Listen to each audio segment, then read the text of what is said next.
ایک بزرگ اللہ اکبر اللہ اکبر ولایت کے اونچے مقام پر فائز تھے، فرماتے ہیں کہ موت سے پہلے سکرات کے وقت اتنی مجھے پیاس لگی کہ اگر 7 سمندر کا پانی مجھے پلا دیا جاتا نا تب بھی میری پیاس نہ بجھتی، اور میرے پاس کوئی پانی پلانے والا نہ تھا، اور میں نے دیکھا کہ شیطان اپنے ہاتھوں میں پانی کا گلاس لے کر کے کھڑا ہے اور کہتا ہے کہ ایک بار مجھے خدا کہہ دے میں تجھے پانی عطا کر دوں گا۔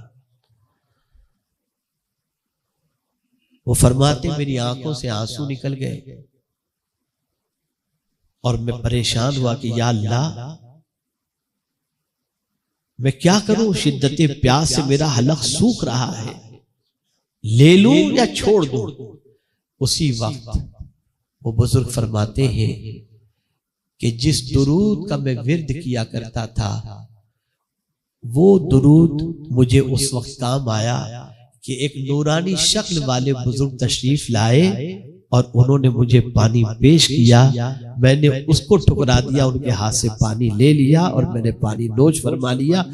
تو اب آپ دیکھیں اس کے بعد وہ فرماتے ہیں اللہ نے ایمان پر میرا خاتمہ فرمایا، اور وہ بزرگ فرماتے ہیں خواب میں اپنے ماننے والے سے بیٹا وہ وقت بڑا کٹھن ہوتا ہے جب جو روح کا جسم سے نکلنے کا وقت ہوتا ہے، اس وقت فرشتہ، اس وقت شیطان پوری ایڑی چوٹی کا زور لگاتا ہے۔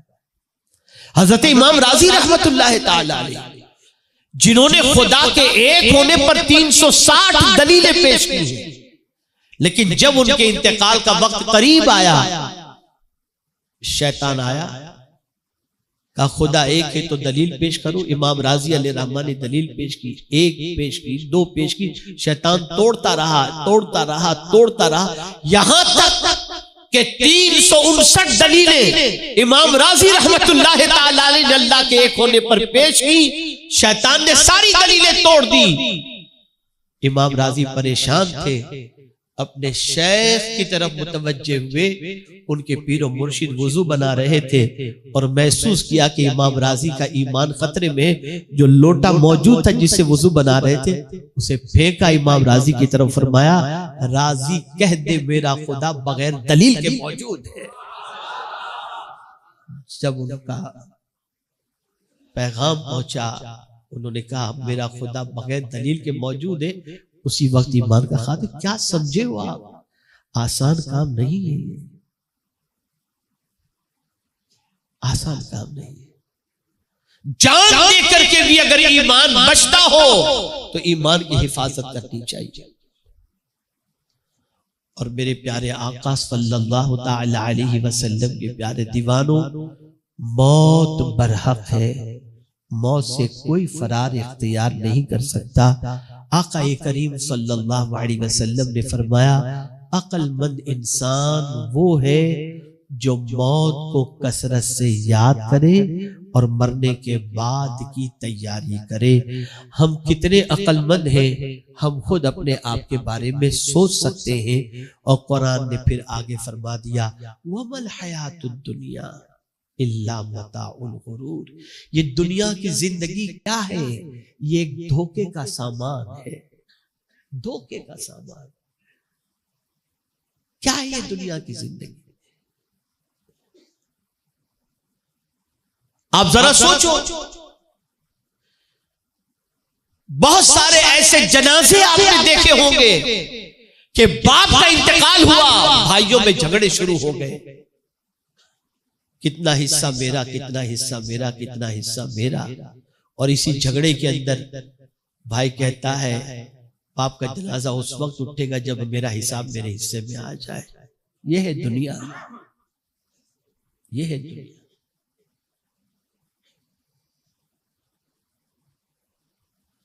تو عرض کرنے کا منشا یہ ہے کہ میرے پیارے آقا صلی اللہ تعالی علیہ وسلم کے پیارے دیوانوں، موت کو یاد رکھو، کچھ بھی کرو یہ تصور کرو کہ ہو سکتا ہے اس حال میں موت واقع ہو جائے.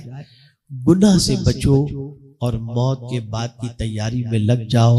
سب سے پہلا کام آج کی نشست کے اندر دل و دماغ کے اندر یہ بٹھا لے کہ آج تک جتنے بھی گناہ ہوئے ہیں اللہ کی بارگاہ میں ان سارے گناہوں سے سچے دل سے توبہ کر لے کہ آئندہ ہم گناہ نہ کریں گے، اور مولا تو ہماری توبہ قبول فرما کر ہمیں گناہوں سے بچنے کی توفیق عطا فرما.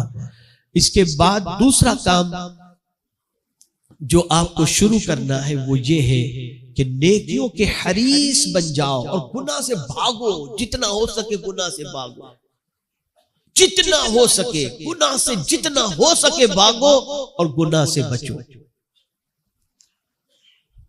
اس لیے کہ نیکی پر تو اجر ہے ہی، گناہ سے بچنے پر بھی اللہ نے جنت کا وعدہ فرمایا ہے.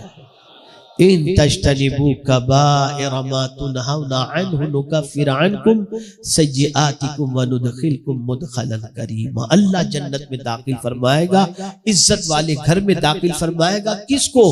جو کبیرہ گناہوں سے بھی بچتا ہے. بچو، گناہوں سے بچو. دنیا آپ کے بارے میں کیا پلان بنا چکی ہے آپ کو نہیں معلوم.